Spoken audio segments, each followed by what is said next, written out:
Mwongeye kwirirwa abakunzi ba radio televiziyo Nuri Mashariki, tubazaniye amakuru yo kuri umugoroba w'itariki 24 z'ukwezi kwa gatanu umwaka wa 2025.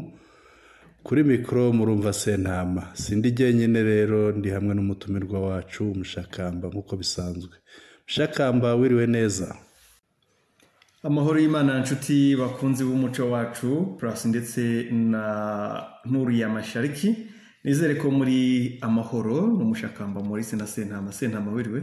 Mwiriwe neza Mushakamba, muraho? Yego tumeze neza. Namwe n'amahoro? Natwe n'amahoro. Umunsi twahuriye muri studio kugira ngo dusesengure ibyo muri Kongo. Turi hamwe muri studio, dufite amakuru menshi aryoheye amatwi. Amakuru akurura abantu cyane. Yego.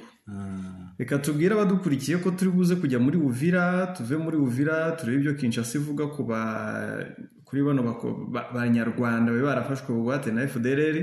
Nubwo nabonye badashaka kuvugira FDLR babaye abavugizi ba FDLR. Turebe n'andi makuru ari hirya no hino afitanye isano n'uburasirazuba bwa Repubulika Demokarasi ya Kongo. Yego. Uvira bimeze bite? Ngo hari akajagari ariko ngo habayeho kwiyunga gukomeye hagati ya Wazalendo na FARDC. Uvira hari akajagari kabi, hari impfu za hato na hato, hari ibibazo byinshi. Niyo mujyi usigayemo ingabo nyinshi nka kumwe kwa Goma. Urabona Afrika y'Epfo yaramennye, Burundi bwaramennye, Abazalendo niyo bahungiye, FARDC ntaho. Umujyi urimo akajagari nka kamwe kari Goma mbere y'ukwezi kwa mbere. Uko bimeze wabonaga barasana, Abazalendo bati turarasa Abarundi, ubundi mwanya bati turarasa FARDC, bakarasana ndetse hakagira n'abapfa n'abakomereka. Ugasanga intambara yakomeye n'abasivile bakabigwamo. Ariko uyu munsi bahuye bahurira muri Uvira, bajya inama kugira ngo bagabe ibitero, bariyunga. Simbizi ariko niba atari uguhoma ibiva. Hari igihe bahoma bikanga bigakomeza bikava, ntawamenya. Reka turindire turebe, turaza kubibona. Dufite amakuru yabo ahagije agaragaza uburyo biyunze. Dufite amakuru nabo ubwabo babyivugira, babyemeza ko bamaze kwiyunga, ibibazo byashize. Ngo ahubwo ngo umwanzi ngo aragongo bari bwitume inzoka, niko bahoze bavuga, ariko bakabivuga bacumbagira.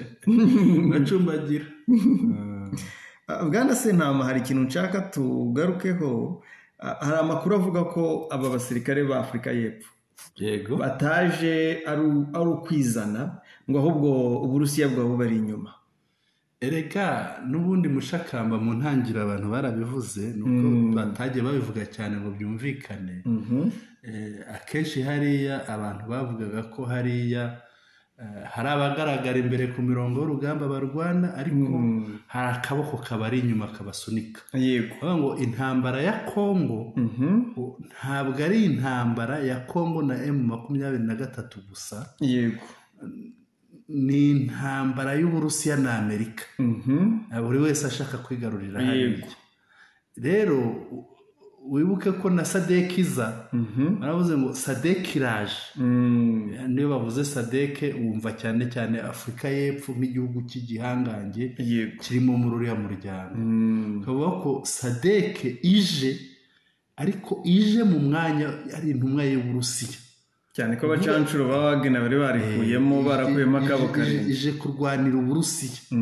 Noneho ngo ije kurwanya Amerika, uko babivugaga. Ubihuje gutyo urasanga hari aho bihura, kuko bivugwa ko mu basesenguzi bagutse baravuga ko M23 iri inyuma ya Leta Zunze Ubumwe za Amerika. Leta Zunze Ubumwe za Amerika iri inyuma ya M23. Niko babivuga, ariko washishoza wareba ntubone ibimenyetso. Ariko noneho wafata SADC wajya kureba SADC n'Uburusiya ukabibona. Urabyibuka ko Uburusiya bwari bwaramereye nabi Afrika y'Epfo, ivuga ko Amerika yari yaramereye nabi Afrika y'Epfo, ivuga ko Afrika y'Epfo yaba hari ikintu yafashije Uburusiya mu kurwanya Ukraine. Yego. ibyo rero wabihuza ugasanga koko SADC ishobora kuba ije imeze nk'intumwa, imeze nk'umusigire cyangwa se nk'umuntu uhagarariye undi, uwo wundi uhagarariwe akaba yitwa Uburusiya.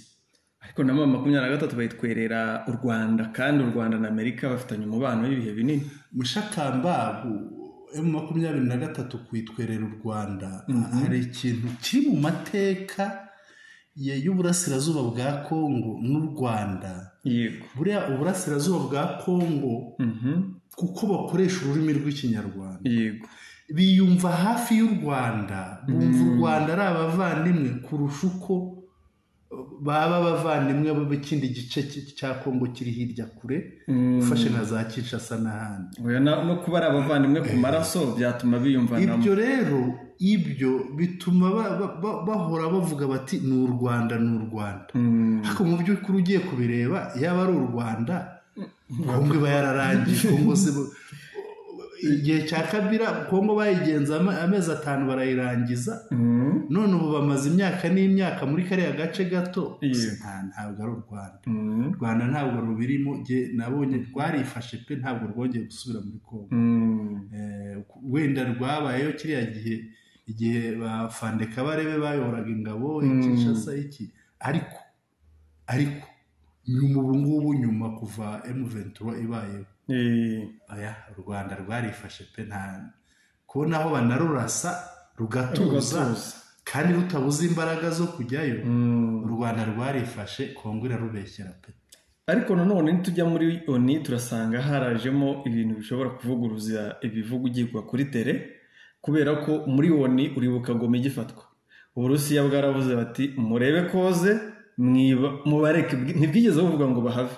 Yego, ahubwo ugasanga Leta Zunze Ubumwe za Amerika nizo ziri kuvuga amagambo akomeye kuri 23 asa n'akiri urwa pirato 23 ngo hari ingabo z'u Rwanda n'ibindi n'ibindi. Leta Zunze Ubumwe za Amerika uretse ko wenda Trump yaje akabishyira ku murongo, ariko ubundi wabonaga wayoberwaga politike Leta Zunze Ubumwe za Amerika zikina, ko sinzi wabonaga Leta Zunze Ubumwe za Amerika zikina impande zose, zididimanga muri politike. Usanga ntizigiye inyuma ya 23, ziri inyuma ya Kongo nanone ntizinahari. Ugasanga ziratunga urutoki Tshisekedi, ugasanga ziraho hagati. Ariko ngira ngo biriya bashobora kuba barabikoze wenda kuko hari ahantu bashobora kuba barasanze bariteze umutego, kuko ntabwo bavuga ngo Tshisekedi arimo arakorana na FDLR, kandi noneho urabyibuka usubiye inyuma mu mateka, Leta Zunze Ubumwe za Amerika zagiye zishyiraho ikiguzi cy'uwafata umuntu runaka, hari wa muntu ugasanga n'uwo muri FDLR.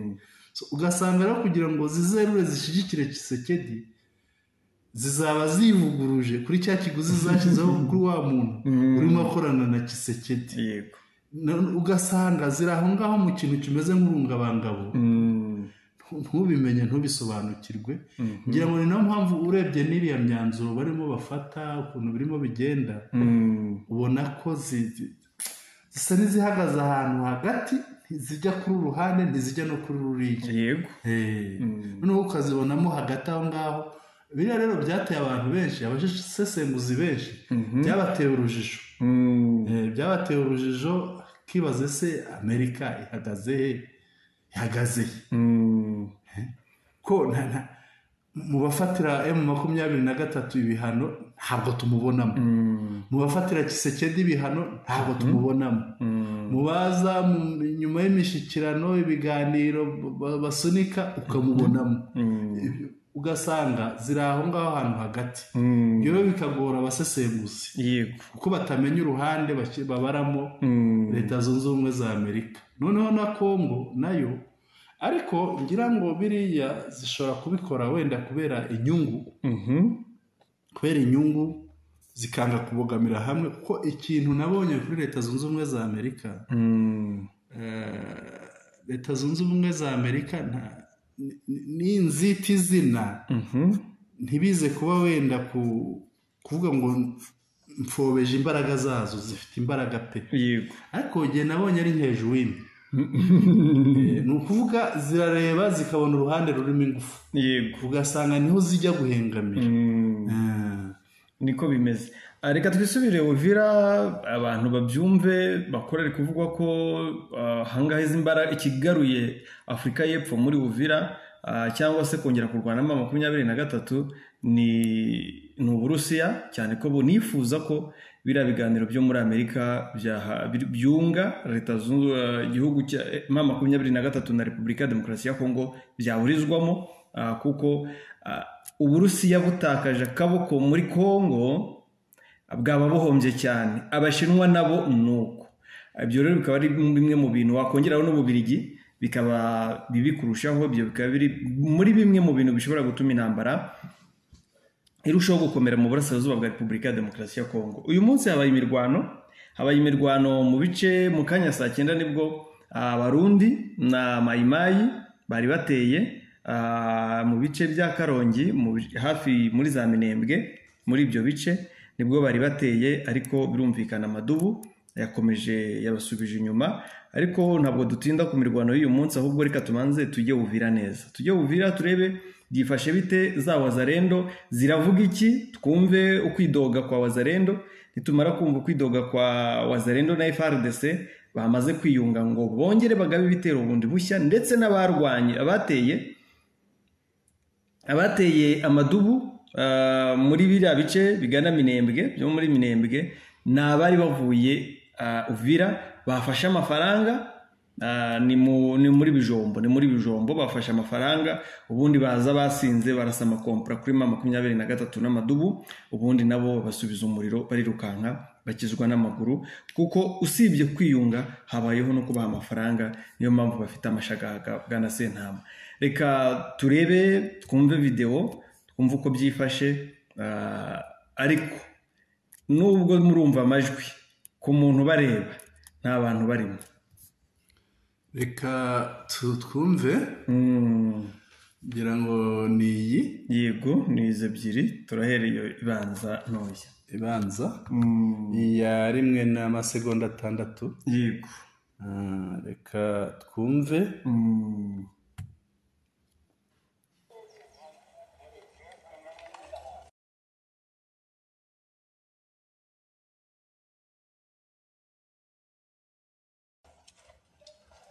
Hawa ni wageni ambao wanatoka Bubembe. Ataba n'abashitsi baturutse Bubembe. Wamefika hapa Uvira leo kuja onana na mzee Meshake. Ati baje hano Uvira uyu munsi kubonana n'umusaza Meshake. Lare wanafika sai kutoka Bubembe. Bahageze nonaha baturutse Bubembe. Kwamba hii chama kabisa inaendelea na mvuma mzuri sana. Ati iki chama iri shaka rimeze neza rwose, tumujyo mwiza cyane. Na watu kutoka Bubembe wanafika leo. Ati abaturutse Bubembe rero bageze none. Kwamba uongozi ni uzuri sana. Ubuyobozi ni bwiza. Ambao tumewakaribisha Uvira saa hii. Twabakiriye Uvira iyi saha. Wamefika saa hii. Bahageze nonaha. Ana bifotoza n'imbunda n'ibindi, ariko kabona ni mayibobo cyane.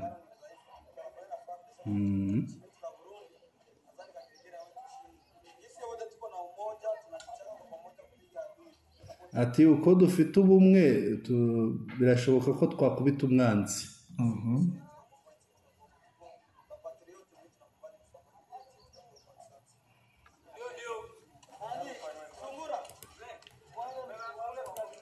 Bifotozaga, ndabona kwifotoza birangiye barimo barahana amaboko. Ndabona bari barinze umutekano baraturuka hirya, nibyo. Video irarangiye. Twakurikizaho iyindi. Yego, tuvireyo rimwe. Reka tuyifungure.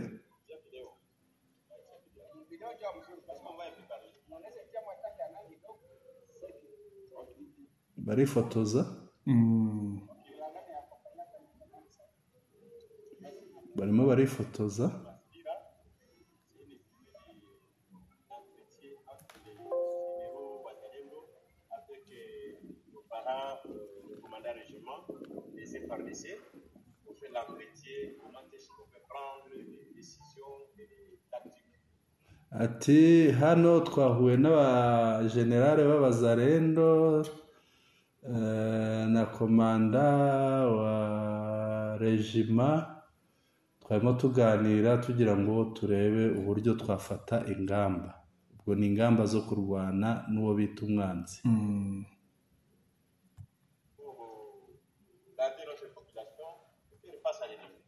Alors il y avait les pourparlers, on se tenir de tout ce qui s'est passé sur les réseaux sociaux, ça dépendra de l'évacuation. Ati hariho ibiganiro ariko dukurikije uko bimeze byose bizaterwa n'uko bizagenda ibiganiro.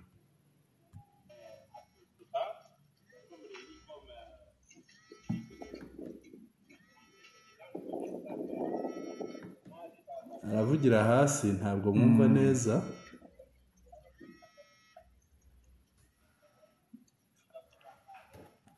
Aravugira hasi ntabwo yumvikana neza, ariko ngira ngo ikintu arimo avuga, aravuga ku kibazo cyakunze kuba hagati y'abazarendo na FARDC aho basubiranagamo bakarasana.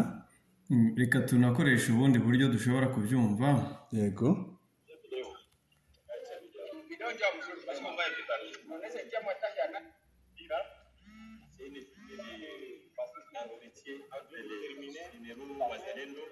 Ariko yasigaye hari commandant régiment des FARDC pour faire l'entretien, comment est-ce qu'on peut prendre des décisions et des tactiques. Ibyo nibyo narimaze kuvuga ko bahuye abajenerali b'abazarendo na komanda regima ngo bagira ngo barebere hamwe uburyo bafata ingamba n'uburyo bafata tactique ni amayeri, amayeri ubwenge bwo kurwana. Yego. Il y avait les pourparlers, on se tenir de tout ce qui s'est passé sur les réseaux sociaux, ça dépendra de l'évacuation. Ati hariho ibiganiro, ati dukurikije ibyagiye bitambuka ku mbuga nkoranyambaga, ibyo byose bizaterwa n'ibizava mu biganiro.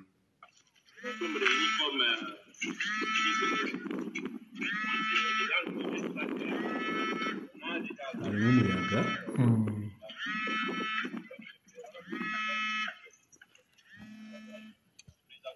Harimo umuyaga, ijwi ryagiye riri kure, ariko ushatse wanarekera naho ngaho kuko ibyavuzwe aha ngaha inyuma nabyumvise. Ikintu yavugaga asujya gusoza yibanzeho ni uko hakunze kubaho gukozanyaho hagati ya M23 hagati ya Wazalendo na FARDC. Hakunze kubaho gukozanyaho, gusubiranamo, kurasana, kugira gute. Ati ni umwuka wa satani wari waje waduteye, ariko ubu ngubu twaganiriye rwose na komanda regima arahari, nguyu cyangwa uramubona w'umukoroneri, n'abajenerale bose b'imitwe ya za Wazalendo bari bahari. Bati twaganiriye, twumvikanye, byakemutse, nta kibazo kikiri hagati y'Abazalendo, nta kibazo kiri hagati y'Abazalendo na FARDC, byose twabirangije. Mbese urebye ahangaha bahuye bagira ngo bafate ingamba, nyuma yo gufata n'ingamba bahabeho no kwiyunga bo kuzongera gukozanyaho. Reka twongere tugerageze turebe ko hakurikira humvikana. Yego. Ariko ntitwongere guhagarika. Yego. Les familiers avec tout officier militaire Wazalendo et officier militaire FARDC. Bon, j'espère bien qu'en bref c'est ça. En fait, hapa tuko Zubira, sisi ni majeneros za Wazalendo. Mwenye kuongea ni General Daudi Liberateur, ambaye tuko pamoja na komanda regiment baba yetu Colonel Ombeni Copernic, avec le général Simba Wamputu, na Maeke, avec le général Ngandou, avec le général Mubangwe, et général Josué Nyambamba, et la délégation du général Kafuma, et na tuko na wachungaji wenye delegation kutoka kwa mheshimiwa ministre Kahasha, na kwa maplupart ya maudio zilienda. Tunazidemantir saa hii entre wazalendo et FARDC en Zivira. Nous venons de terminer l'équivoque de confusion yenye zilikuwa pale. Na réparé, il n'y a pas de problème. Je vois que maudio walifata ni ya général contre commandant régiment. Mais c'est fini, il n'y a pas de problème. Ilikuwa tu meza attente ya batoto abandi baparaye hatuna chochote tunaweza wenda turi bukomeze ariko ikintu gitangaje no kubona koroneli wa FARDC akikijwe n'abazarendo b'amagenerali kandi ubwo bane bakamwita umubyeyi umubyeyi abagenerali bakanaterera isaruti koroneli urabona ko naho bahagaze bamuhanze amaso bamureba bigaragara ko nkaho ari we mukuru muri bo kandi noneho ugiye mu mapeti ya gisirikare ubundi generale akaba umuntu udasanzwe uri hejuru cyane koroneli ari hasi ibi rero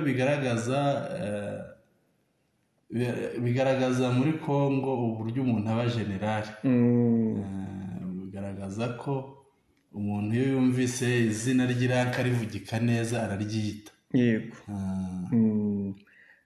usibye uriya wavugaga ndabona hari undi mu generali wabo hari gana na pale desino wazalendo huko tunazigemea kwa jina la Yesu azisipanja nafasi generali wa Maimai na tunapashwa kupika vita kwa mtu mmoja basi force yetu tunakonsentrate hapa sasa hii adui kwa nyamba nyoka na atanyamba nyoka kwa taarifa yake twishyize hamwe ahangaha ati ubu ngubu turiyemeje tugiye gushiramo akabaraga ahubwo umwanzi araza kwituma inzoka sommes prêts à libérer notre territoire conquis par l'ennemi ati kugeza arekuye ubutaka bwacu yafashe na kuendelea kwingine fasi yote kwetu voilà en bref ni kwa hiyo donc tunarassurer population qu'il y a un climat de paix tunarassurer hiérarchie ni ibyo ngibyo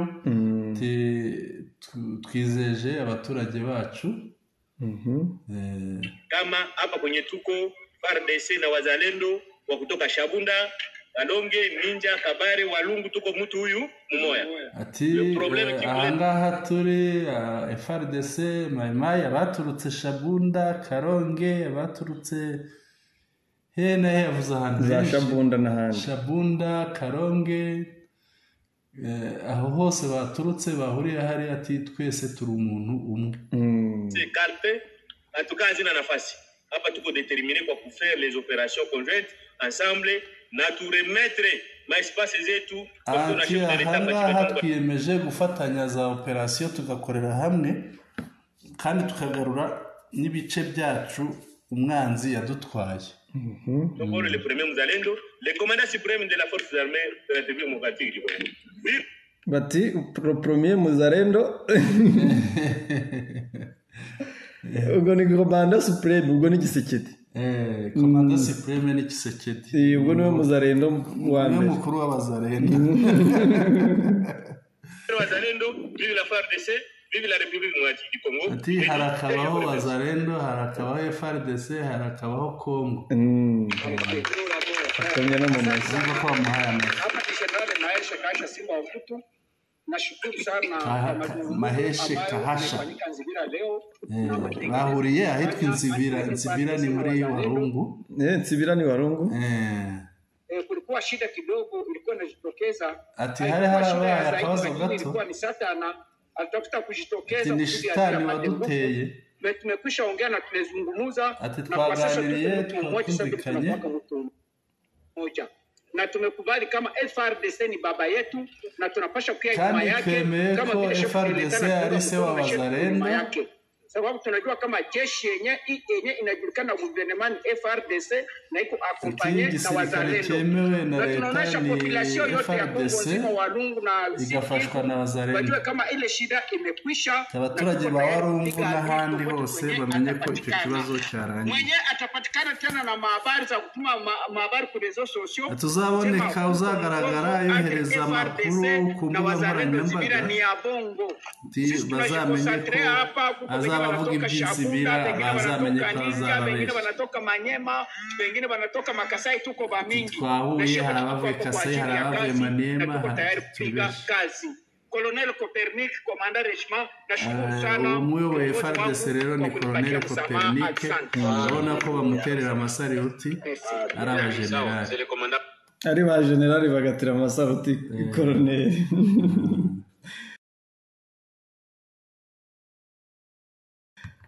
Birumvikana gusa kwiyunga kwabo yego ni ukwirata, hajya bavuga kwirata inkozi ipfu z'imiringa, ariko se bo hari imiringa bigeze bambara n'ababahaye icyubahiro. Bishobora no kuba iby'akanya gato ukabona birangiye. Oya ejo bazatikura nabura n'amafaranga babahaye hariya babonye amafaranga bariya babita ntibabashimira mwirira, aho baririye niho bashimira, ariko iyo bahavuye bihita birangira bakabyibagirwa bakongera bakarasana. Ibi bibaye rero nyuma y'uko ejo bakubiswe bikomeye cyane. Barakubiswe ngo batakaje n'abasirikare bakomeye. Nibyo nk'uko bigaragara ejo ingabo z'u Burundi FARDC na FDLR na Wazalendo bagabye ibitero kuri mu Mikenke. Iriya Mikenke ubundi zabamara ni nka kwa kundi twajyaga tuvuga ahantu hagiye hatandukanye muri Kivu y'Amajyaruguru. Aha mu Mikenke rero amasoko yemeza ko y'amakuru yemeza ko amasaha yagabwe hakiri imirwano yabaye mu gitondo hakiri kare.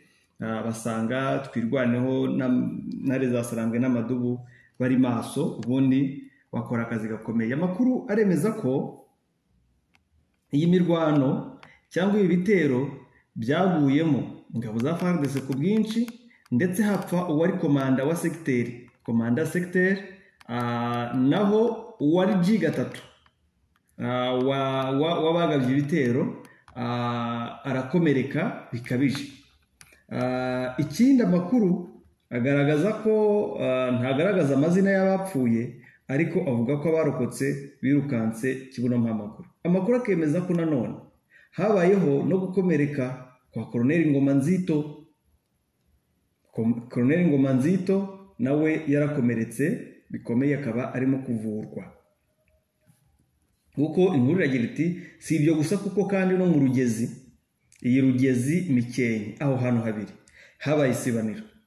Ingabo za Kongo n'abambari bazo bagabye igitero kuri twirwaneho na 23 ku mugoroba w'ejo. Iki nacyo cyakomerekeyemo uwari ukiyoboye ari we Colonel Ngomanzito. Ubutumwa bwagiraga buti Ngomanzito yararashwe arakomereka. Bikavugwa ko ubu arimo kuvurirwa mu bitaro bya Karundu biherereye Imirimba, ahazwi nko mu ndiri ikomeye FDLR na Wazalendo.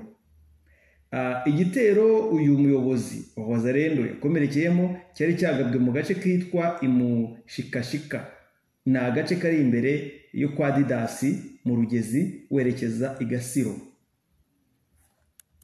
Uru ruhande rwa leta rwari rwanashinze imbunda zirimo 12 na machine gun ku dusozi turi aho hafi, barasa ku ntare za Sarambwe ndetse n'amadubu, ariko birangira bakubiswe bikomeye cyane batamenye ikibakubisaho giturutse.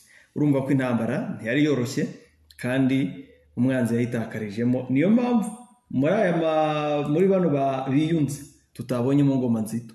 Yego. Ubundi ntajya acikwa ahantu nk'ari. Yakabaye ahari. Cyane ko abandi ba generali bagaragaye wakabura. Yego. Bwana Sentama, hari imirwano imaze iminsi kuri Kahuzi Biega, muri parike ya Kahuzi Biega, ariko amakuru ari nuko nanone 23 yabakubise barirukanka bakizwa n'amaguru batorongera mu mashyamba. Nuko nguko bihagaze muri biriya bice. Ni nayo makuru ajyanye n'urugamba ubu kano kanya twari dufite muri studio. Yego.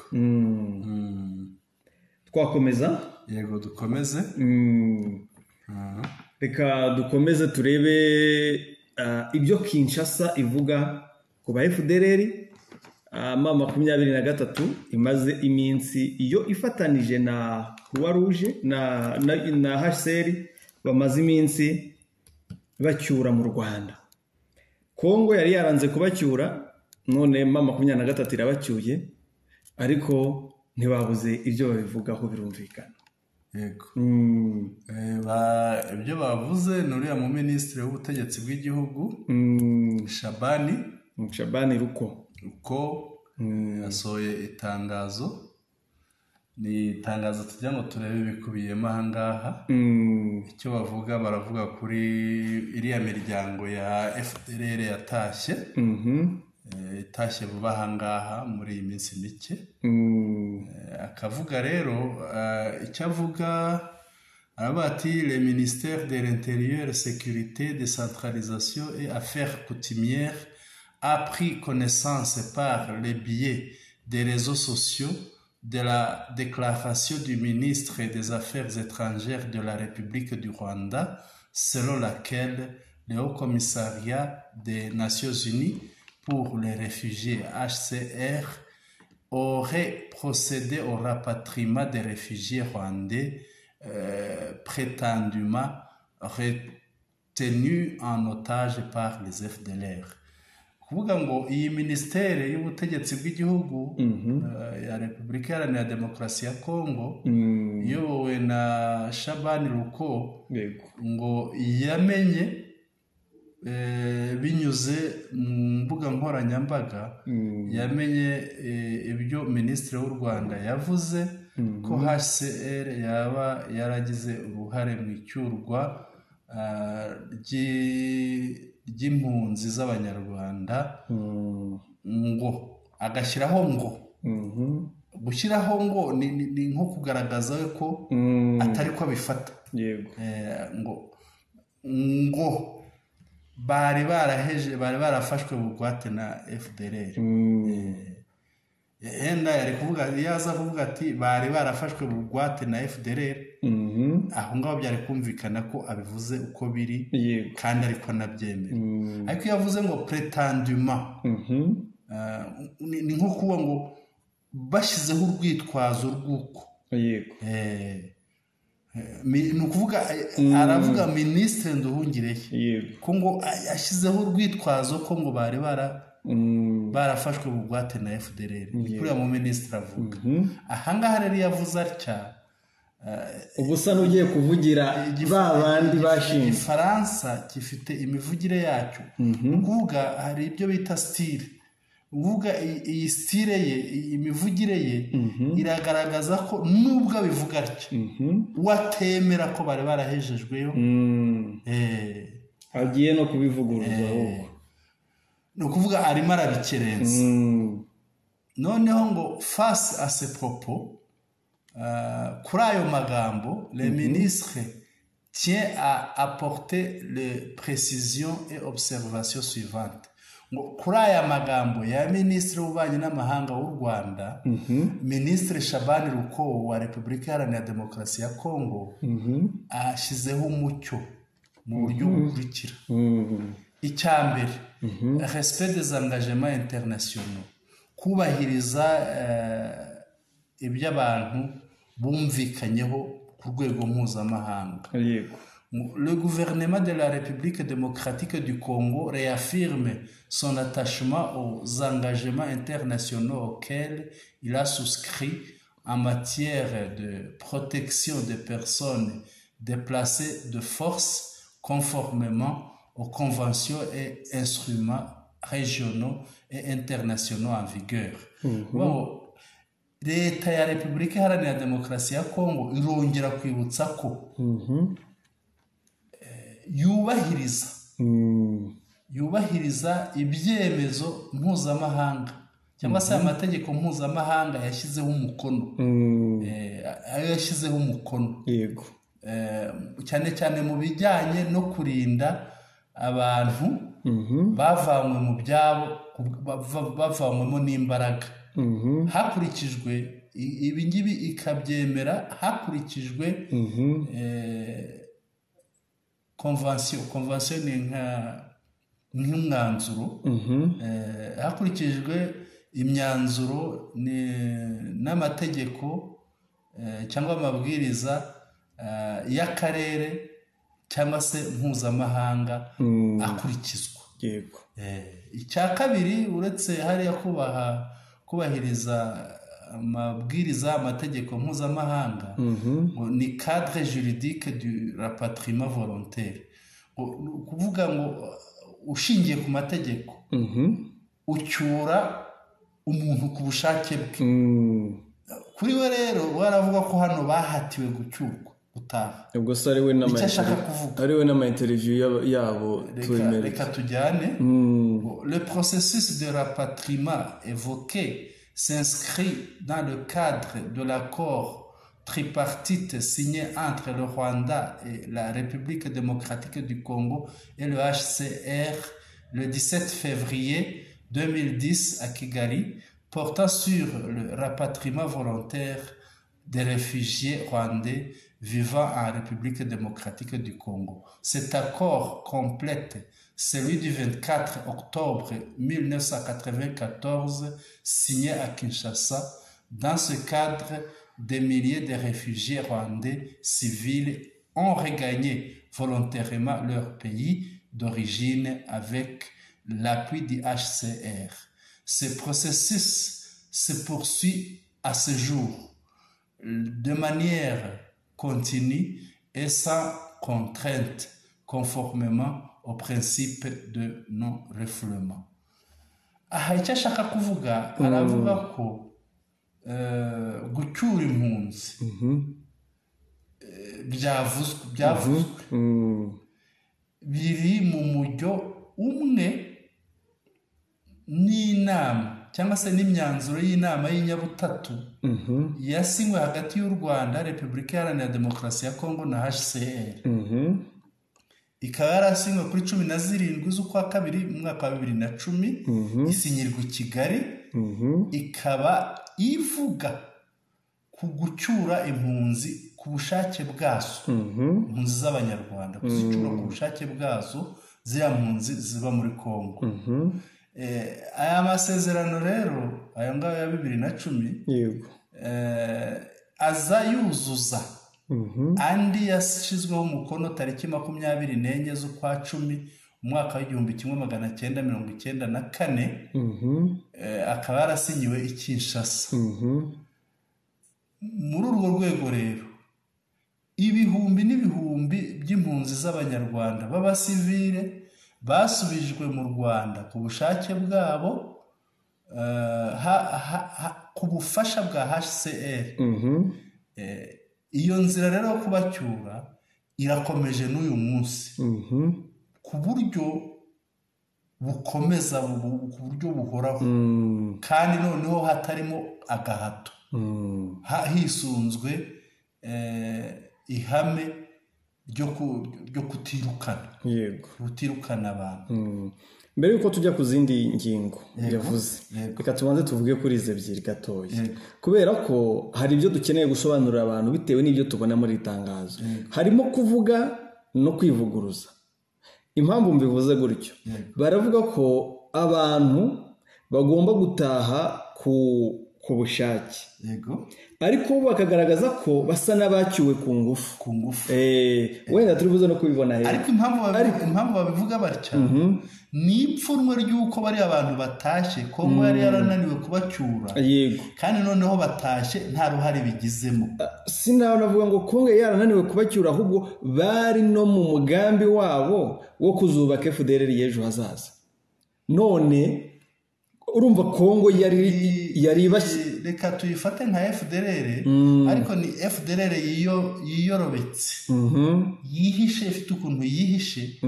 Ko wibuke ko bari abantu Goma barabagaragaje, baranabahaye n'ibyangombwa by'abakomeye. Nicyo kintu nashaka kugeraho.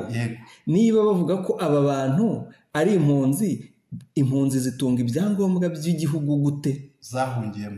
Ko basanze batunze ibyangombwa bitemewe. Ubundi impunzi irangwa n'ibyangombwa by'impunzi yohabwa nta HCR. Ni indangampunzi no mu Rwanda barahari b'abakongomani bagendera ku makarita bita indangampunzi. Ikindi, iyo aba baratashye ku gahato ntabwo bari gucyurwa na HCR. Niko bimeze. Nakubwiye ngo ibi ngibi barabivugishwa n'ipfunwe ry'uko mu myanzuro agiye isinywa babaga barimo, ariko mu gucyura bari abantu nta ruhare nta kaboko ka Kongo karimo. Yenda akaboko ka Kongo ugiye kugashaka, kuko n'ababikoze nabo n'abakongomani, akaboko ka Kongo nyakuri uraza kugasanga ari akaboko ka AFCM 20 katari aka leta ya Kinshasa. ibyo rero bigatera leta ya Kinshasa ipfunwe kuko abo bita inyeshyamba abo bita abaterabwoba bakoze imirimo bo bananiwe.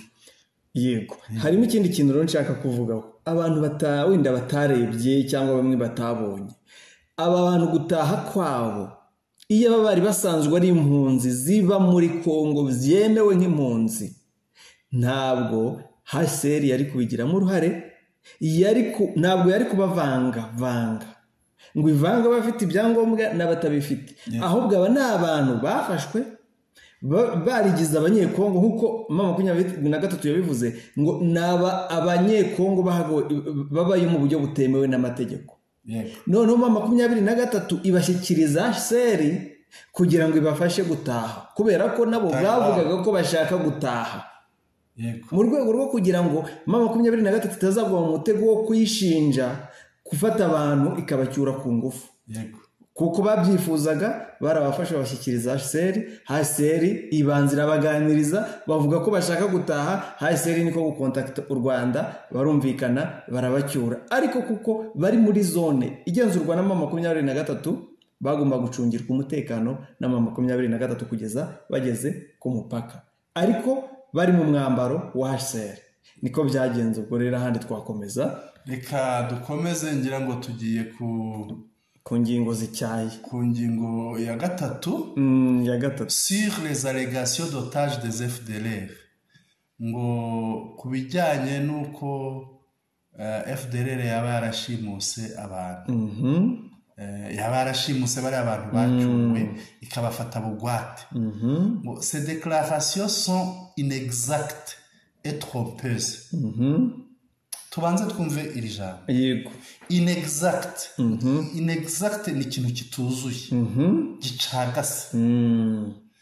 Trompeuse ni ikintu kibeshya, kiyobya uburari, kivuga ibihabanye n'ukuri. Ubundi ibi byakavuzwe na HCR. Ati ibi ngibi byavuzwe kuri HCR gucyura bari abantu ngo ni ibinyoma, nta nubwo ari n'ukuri. ngo ntabwo ari ukuri, biranabeshya.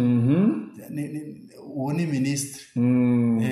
Reka twumve, wenda araza kwisobanura ahangaha, twumve ibyo abeshya cyangwa avuga. Tubanze tuyumve. Les réfugiés rwandais évoqués avaient en effet été dûment identifiés, recensés de manière détaillée et signalés aux autorités de leur pays d'origine dans le cadre de la tripartite RDC HCR Rwanda. Leur lieu de provenance était connu de l'ensemble des parties prenantes.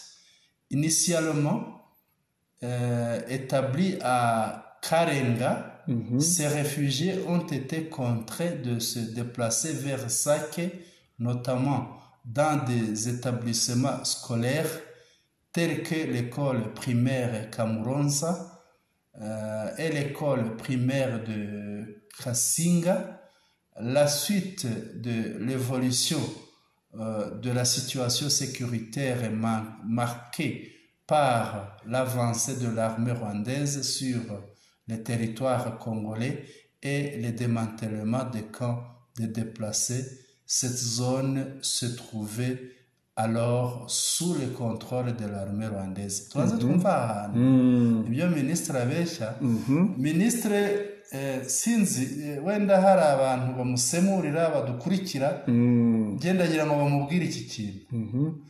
Iyi ngingo ya gatatu aho avuga ko ibyavuzwe kuba FDLR yarafashe bugwate bari abantu ngo ari ukubeshya, ari n'ibinyoma.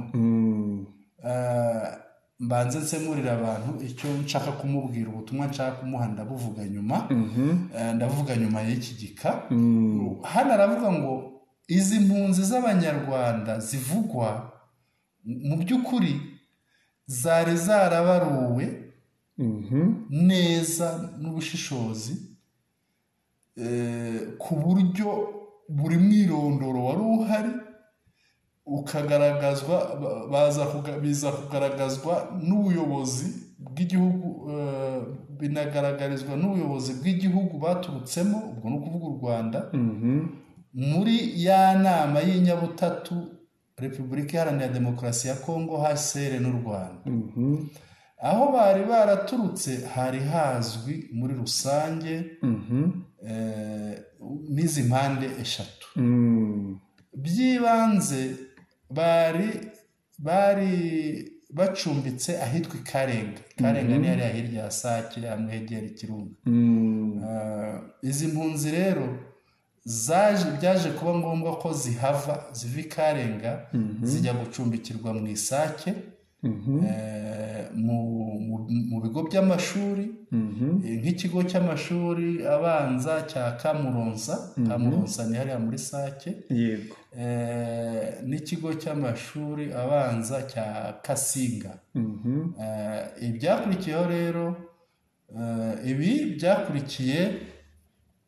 ibyakurikiyeho nuko umutekano waje kwifata nabi, kumera nabi, kuko ngo ingabo hano aravuga ngo ingabo z'u Rwanda zarimo zirushaho kuhasatira zigenda zifata ngo ibice ngo ku butaka bwa Kongo. Aracyavuga ingabo z'u Rwanda. Noneho ziza no gusenya inkambi y'aba bantu muri ako gace. Iki gice rero haravuga hariya igice cya Kamuronsa muri Sake cyaje gufatwa kwigarurirwa ngo n'ingabo z'u Rwanda, niko avuga. Ahangaha ikintu giye ubutumwa nashaka kumuha, yego, yaza kuba umuntu wemeza ukuri, yari kuba yadushiriyeho n'ipaji imwe akayishyira kuri ritangaza akayomekaho igaragaza ko bari abantu bari babazi, wenda iriho amazina make byo gutanga urugero. Bati kanaka, hari kanaka twari tumuzi, wenda twari twarababaruye uko yavugaga ati aho naho bakomoka mu gihugu cy'iwabo. Kanaka araha Karenga, akomoka mu Rwanda aha n'aha. Ariko se niba bari abantu barasanganywe ibyangombwa bya Kongo, uyu minisitiri ko ari minisitiri w'ubutegetsi bw'igihugu kandi biri mu nshingano ze gutanga ibi byangombwa, abisobanura gute bahawe ubwenegihugu ryari? Turi buze no kureba HCR se ibingi bavuga ntabwo ari uvuga ibinyoma, ahubwo agashinja abandi kuvuga ibinyoma. Yego. Niba umuntu ageze muri Kongo ejo bundi hakaba hatarigeze habaho umuhango wo kumuha ubwenegihugu, ishuke musangana ibyangombwa by'igihugu, uwo muntu yahawe ubwenegihugu ryari? Kiriya gikorwa cyarabaye mu makosa cyangwa bitemewe n'amategeko.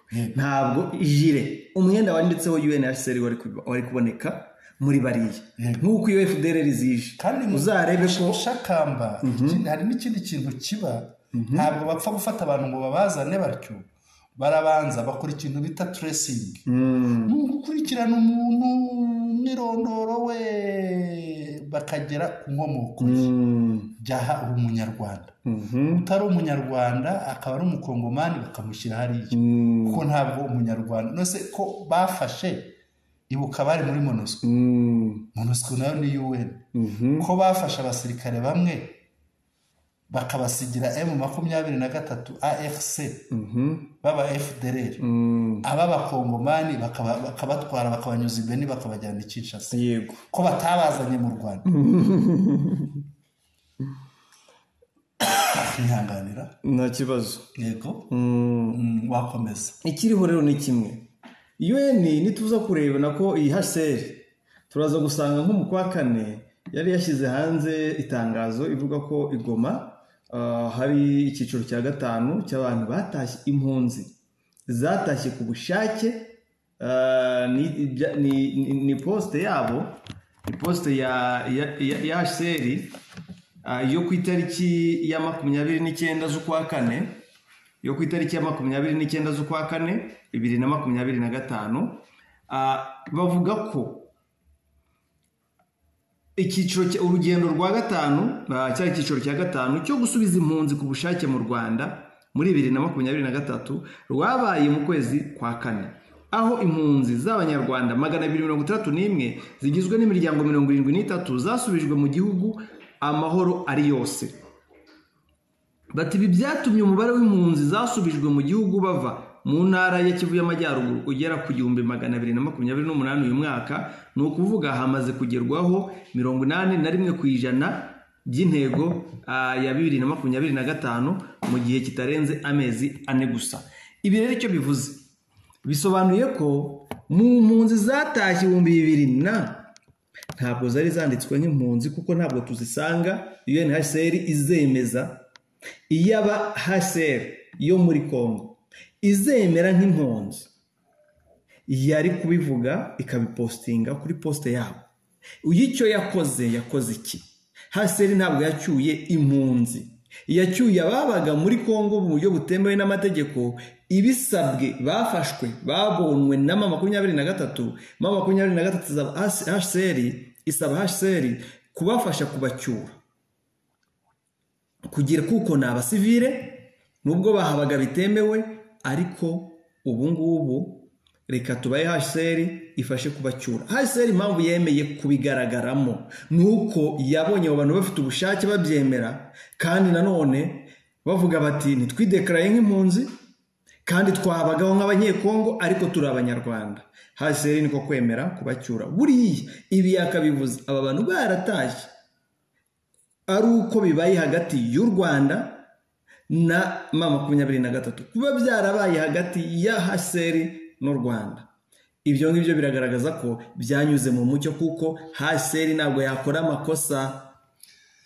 Reka twikomereze tujye ku ngingo ya 4 ngira ngo nayo ya nyuma, ikurikiwe n'igika gisoza.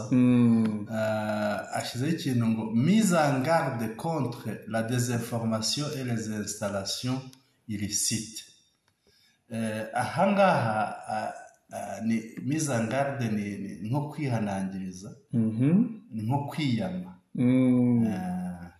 No kwiyama ni ugutongera cya kinyabupfura cyabo giki, ni ugutongera ko ngo kubijyanye n'amakuru atariyo, ngo no kuba abantu bituza ahantu mu buryo butariko. Le ministère dénonce une tentative de manipulation de l'opinion publique à des fins inavouées. Ukuvuga ministère iriya ayoboye ruko y'ubutegetsi bw'igihugu muri Repubulika Iharanira Demokarasi ya Kongo iramagana igeragezwa ryo gukoresha ni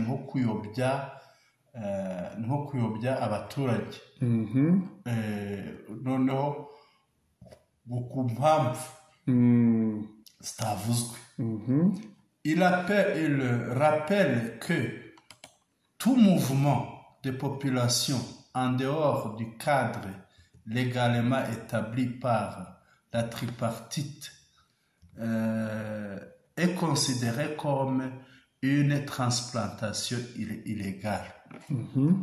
Mushakamba ngo gutwara abantu kubacyura hatisunzwe ngo imyanzuro yavuye mu nama y'inyabutatu Repubulika Iharanira Demokarasi ya Kongo, HCR n'u Rwanda.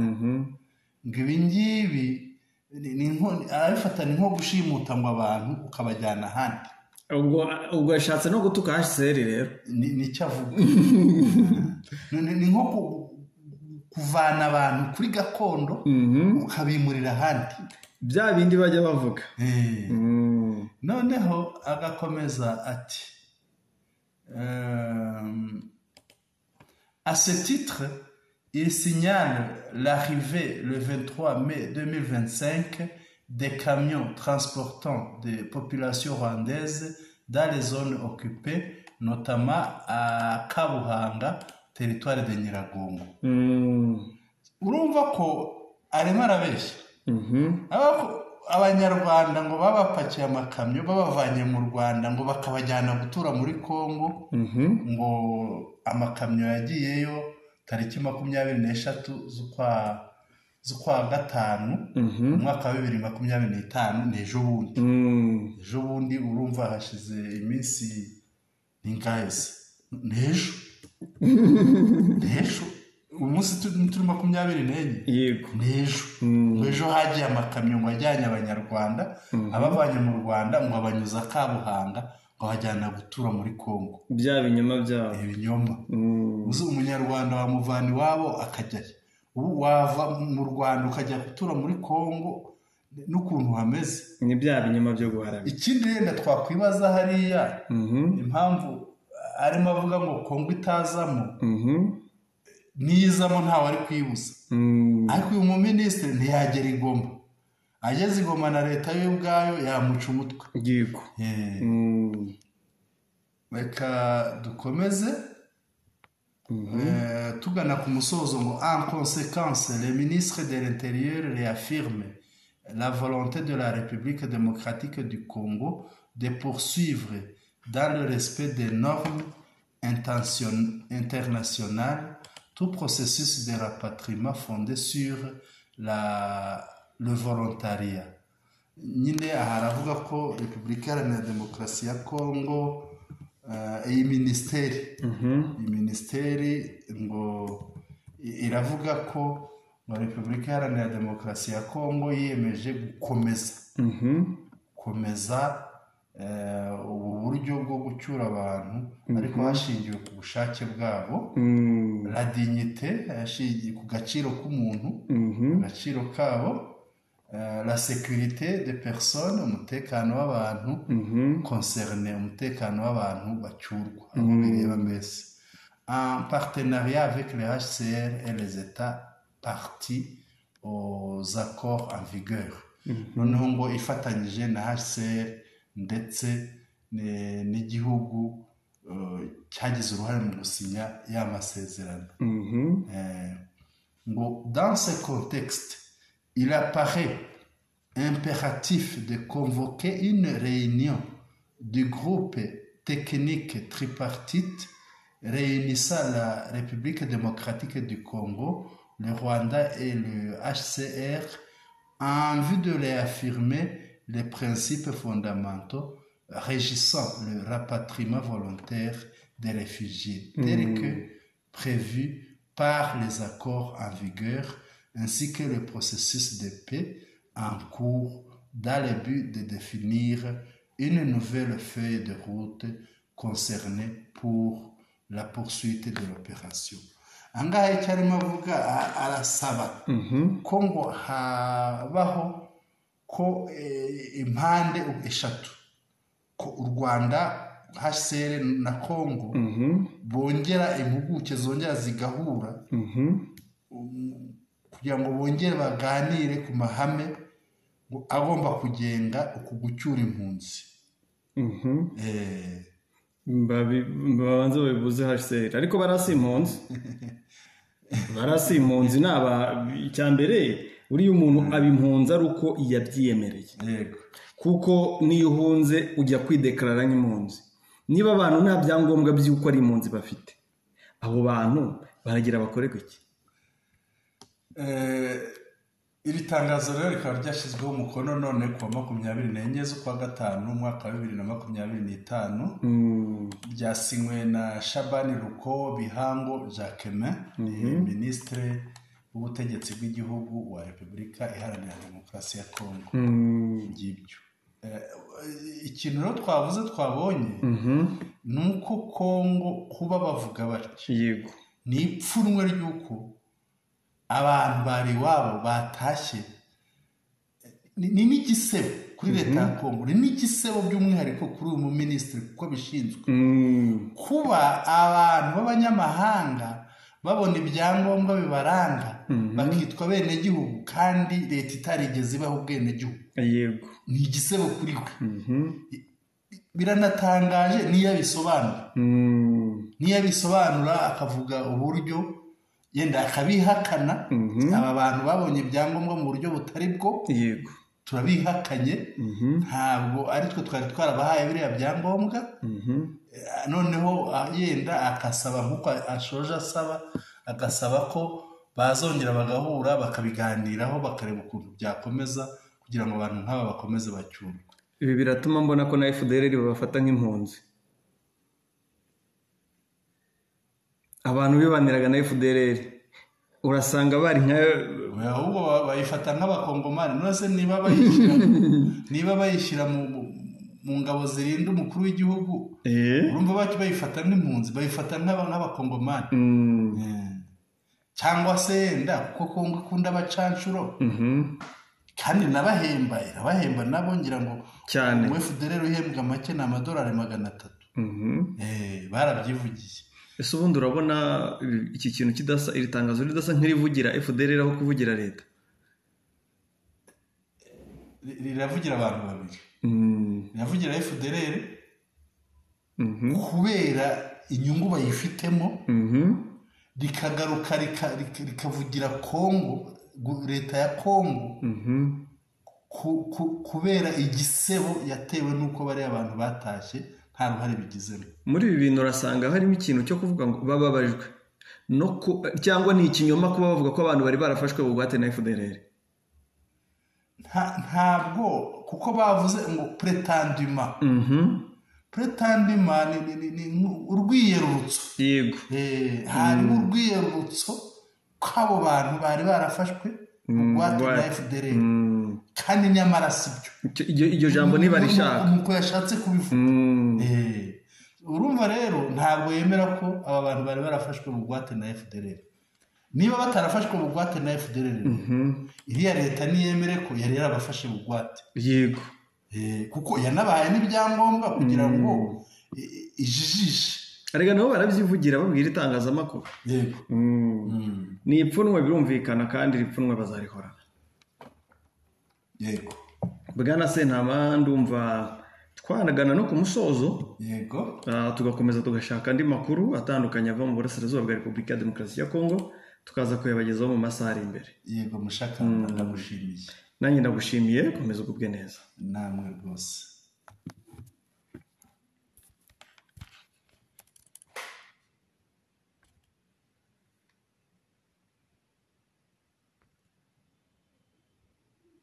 Turabashimiye bakunzi bacu kuko mudahwema kudukurikira ni iby'agaciro.